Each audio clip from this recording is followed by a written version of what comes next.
இந்த தோட்டப்பாடி நன்னகரத்தில் இந்த தேர் திருவிழா ஏன் தம்பி ஏன் அப்படின்னு கேட்டா, நாம தினம் இந்த வழிதான் போவோம். கண்டிப்பா இல்ல அந்த வழி போவோம். ஆனா அந்த சாமியை கும்பிட நேரம் பத்தாது. நேரம் இருக்காது. நேரம் இருக்குமா? இருக்காது. ஆனா அதுக்குன்னு ஒரு நாளை நியமிச்சு கையில காப்பு கட்டிட்டா இதே இந்த சாமியினுடைய கும்பிடுற வேலை தான். ஆமா, வேற எந்த வேலையும் எந்த சிந்தனை கிடையாது. சிந்தனை கிடையாது. பூஜையோட கூட போக கூடாது, பேசக்கூடாது. பூஜையோட கூட பேசக்கூடாது, காப்பு கட்டிட்டா. இது கேட்டாங்களா? ஐயா ஐயா அடிச்சு வர மகா, அடிச்சு வரனே வாதே தடுவாதே, நீ அடிச்சு வர மகா, வாதே தடுவாதே, நீ அடிச்சு வர மகா. ஏய் பூஜை காரணனே அம்மா ஓடி போறவனே. ஏய் புறடா. அதனால தம்பி, ஒரு மனிதன் நம்முடைய பாவத்தை தீர்ப்பதற்கு என்ன வழின்னு கேட்டா பாவத்தை அழிப்பதற்கு என்ன வழின்னு கேட்டா அது தெய்வ வழிபாடு தவிர வேற எதுவுமே கிடையாது. வேற எந்த வகையிலும் நம்முடைய கர்மாவை ஒழிக்கவே முடியாது. தெய்வத்தை வணங்கினால் கைவிட மாட்டார். அதனாலதான் இந்த பாட்டை எழுதுறவர் என்ன சொன்னாரு, கடவுளை வணங்கினால் கைவிட மாட்டார், தேடி வந்து நம்ம சேவை கொடுப்பான், நம் ஜென்ம விரோதிகளை தடுப்பான், தேடி வந்து நம்ம சேவை கொடுப்பான், நம்ம ஜென்ம விரோதிகளை தடுப்பான், தேடி வந்து நம்ம சேவை கொடுப்பான், தேடி வந்து நம்ம சேவை கொடுப்பான், நம் ஜென்ம விரோதிகளை தடுப்பான், தேடி வந்து நம்ம சேவை கொடுப்பான், நம்ம ஜென்ம விரோதிகளை தடுப்பான். நரசிங்கமா கேட்க அவன் செயலை கருப்பொழுத்தவன் ஐயா சித்த சித்தி ஈஸ்வரனுக்கு முத்தொழில் முதல்வன் என்று இந்த தேசமெங்கும் பேர் எடுப்பவன்.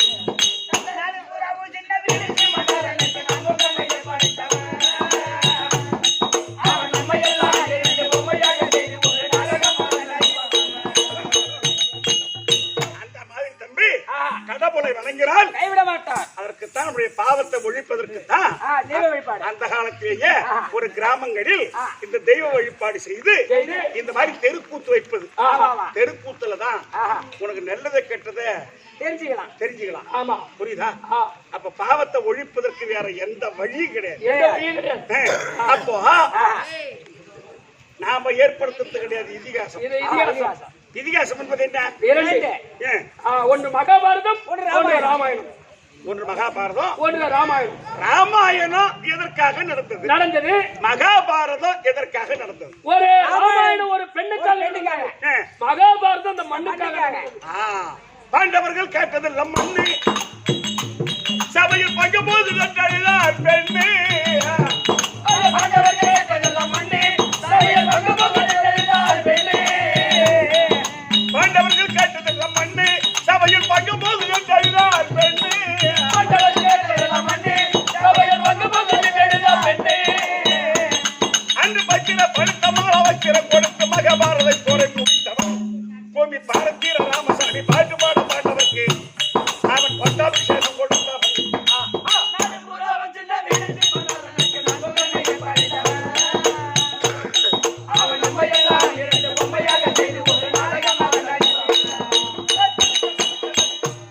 அந்த மாதிரி தம்பி ஒரு மகாபாரத காவியத்தை ஒரே வரியில பாடி முடிச்சார் தேவந்தூர் ராமசாமி என்ற ஆசிரியர். தேவந்தூர் ராமசாமி ஆசிரியர். பாண்டவர்கள் கேட்டதில்ல மண்ணு, சபையில் பங்க போகுது என்று அழுதாள் பெண்ணு.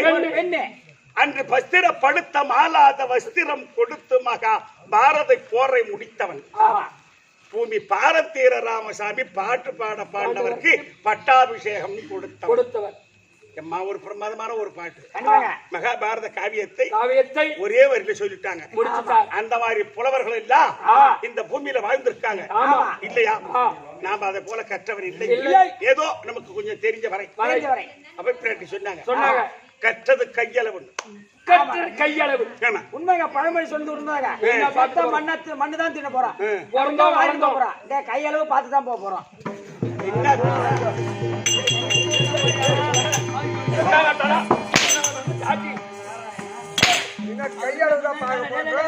மீதி பூரா பேரும் போடுறாங்களும் பார்த்தாங்க. நீ தான் கையாளும்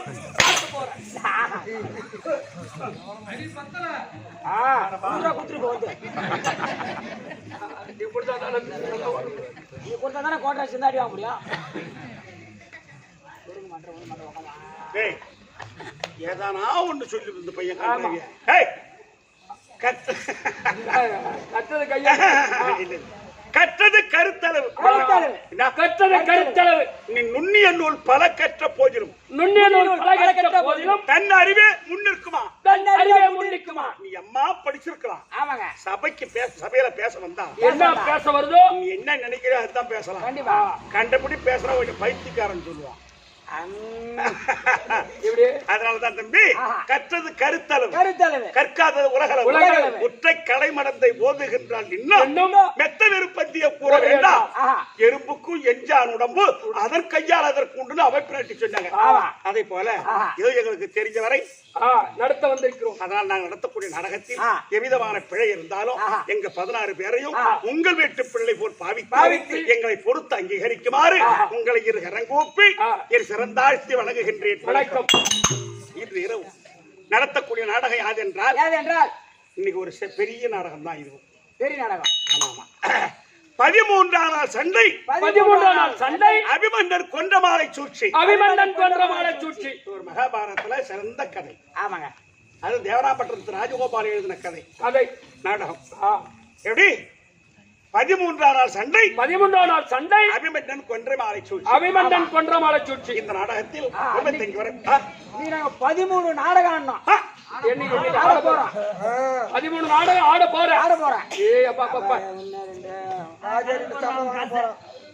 எப்படி நீங்க 13 அப்படின்னா அவரே 34 ஆட வருதுங்க எனக்கு.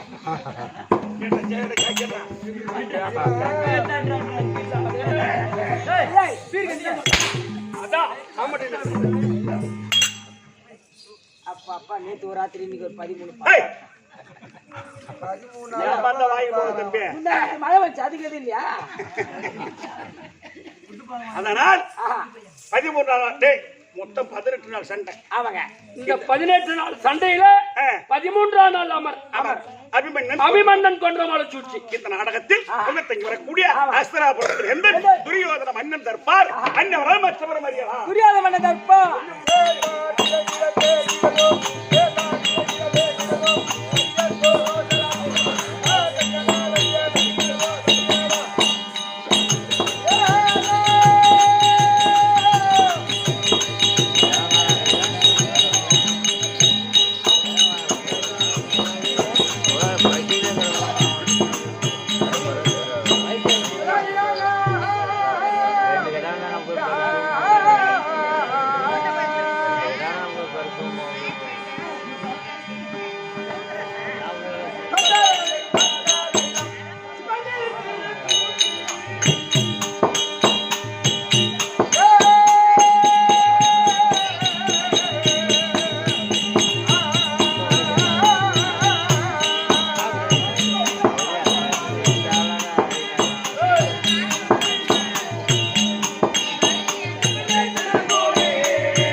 காலை நீட்டு அண்டா விட்டா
நிறைந்த செல்வத்தோடு வாழ்படி உனக்கு மகாராஜா சபையை பார்த்தியா?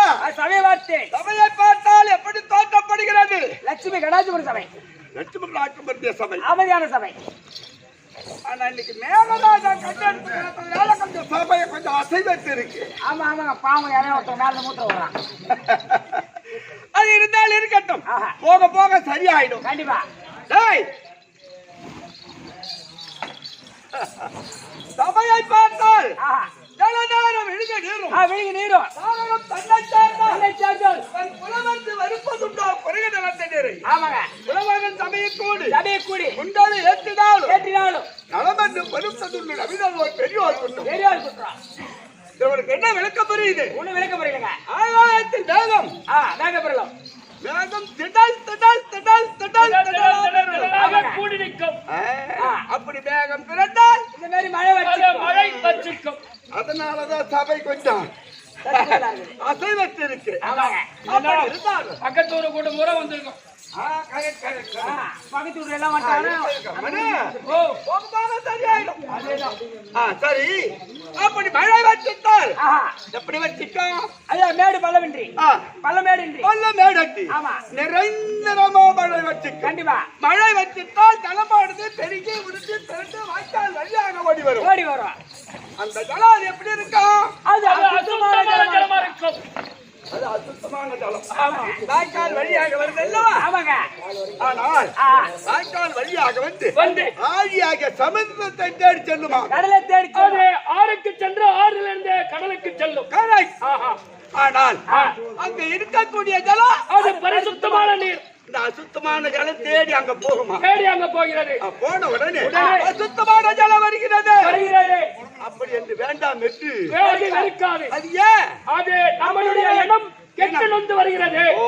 அதனால கடலுடைய அலைகளால் போ போ என்று சேர்த்து அணைத்துக் கொள்ளும். அலைகளால் அலைந்த இனத்தோட இடம் சேருமே தவிர அது வேண்டாம் என்று வெறுப்பார். நம் இடம் நம்பிடுங்க.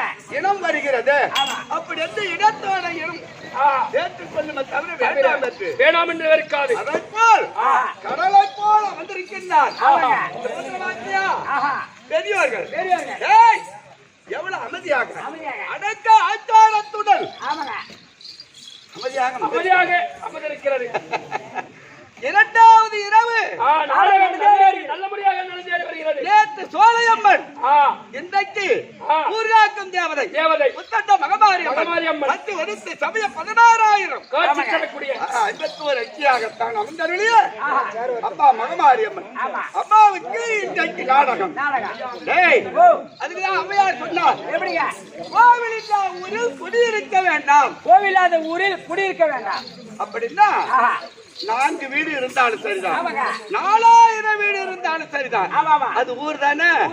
அங்க 4 வீடு இருந்தாலும் 2 செங்கல்ல வச்சு மாரியம்மன் கும்பிடுவாங்க. அதுக்கு பூஜை பண்ணி அதுக்கு ஒரு சொம்பு கூழை வாத்து அதுக்கு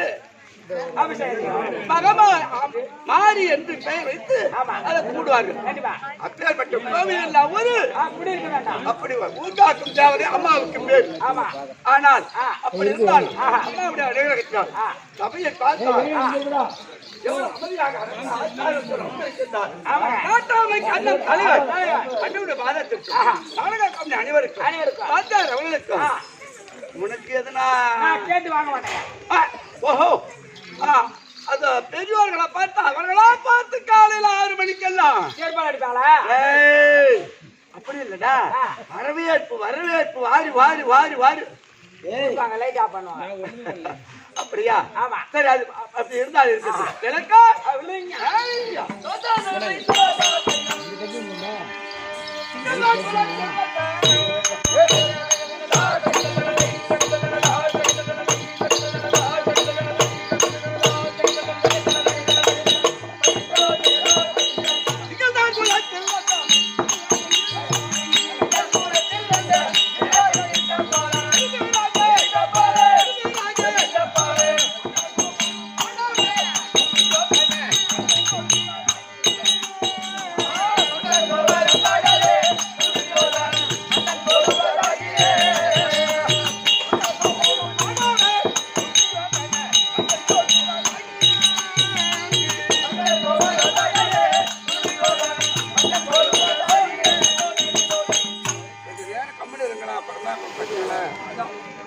தம்பி ஐயா எப்படா விளக்கம்? விளக்கம் உருவாப்படுது. எப்படி? துரியோதனன் துரியோதனன் துரியோதனன். ஆமா. அரவக்கேதனன். அரவக்கேதனன். நராந்தகன். நராந்தகன். லத்தியாவட்டமா. லத்தியாவட்டமா. யாருக்கு? உங்களுக்குங்க. Correct correct. ஆனால் எங்க நாடோ சதுரத்துக்கு சதுரமான நாடு. அகஸ்தனாபுரம். ஆமாங்க. என்னடா? நம்ம நாடுங்க. 66,000 வீதி. ஆமா. வீதி ஒன்றுக்கு 66 வீடு. மொத்த எண்ணிக்கை 435 கோடி 6 லட்சம் எண்ணிக்கை வீடு. நம்ம நாடுங்க அஸ்னாபுரம். ஜகத்தோடு வடிவாளம் செய்ய வச்ச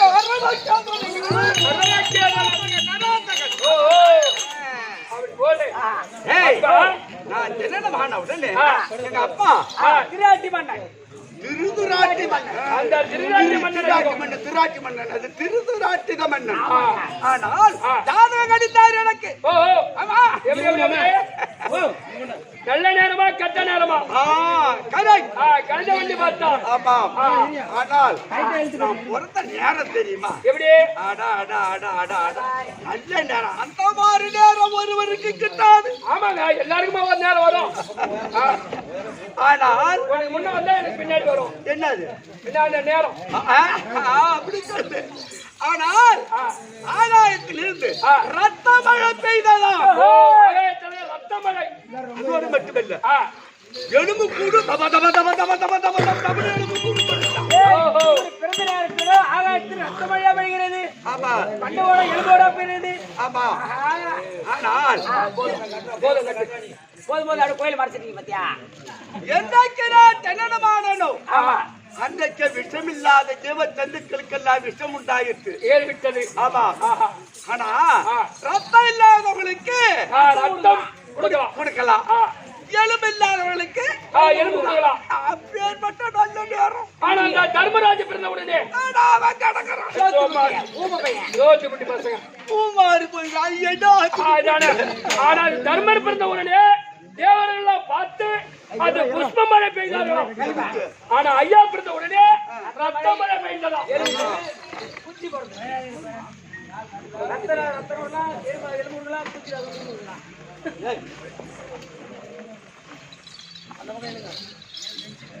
மகாராஜகிரி மஞ்சள் தண்ணி அதான் இது போடுறாங்க.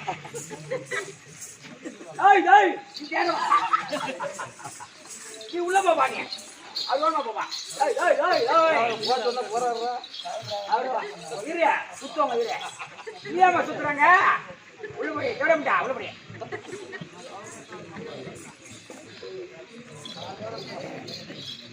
இது மாதிரி கைது அதான் வேற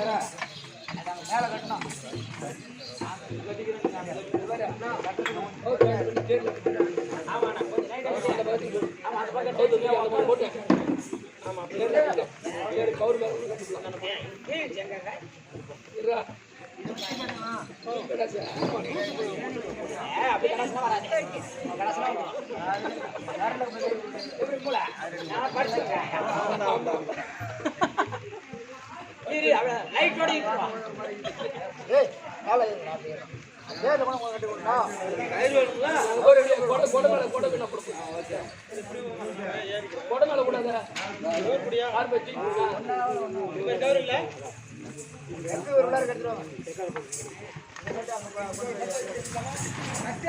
கட்டி பாட்டி கட்டியா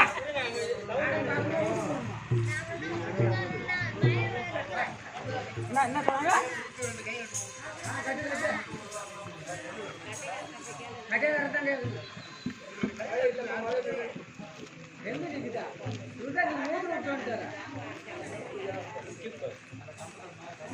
இந்த பர்தா கைட்டு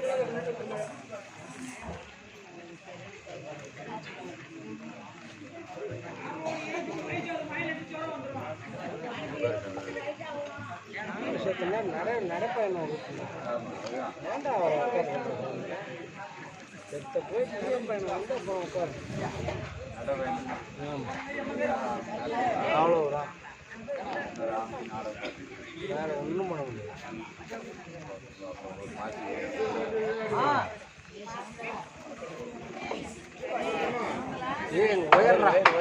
உயர்றா பார்த்து நான் ஏறுறேன்.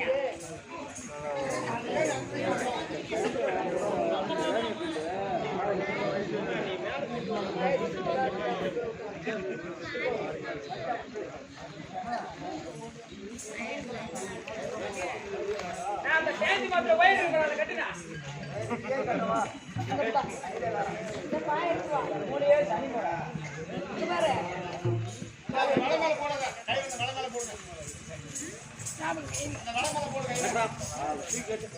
கம்பத்துல இது கட்டாத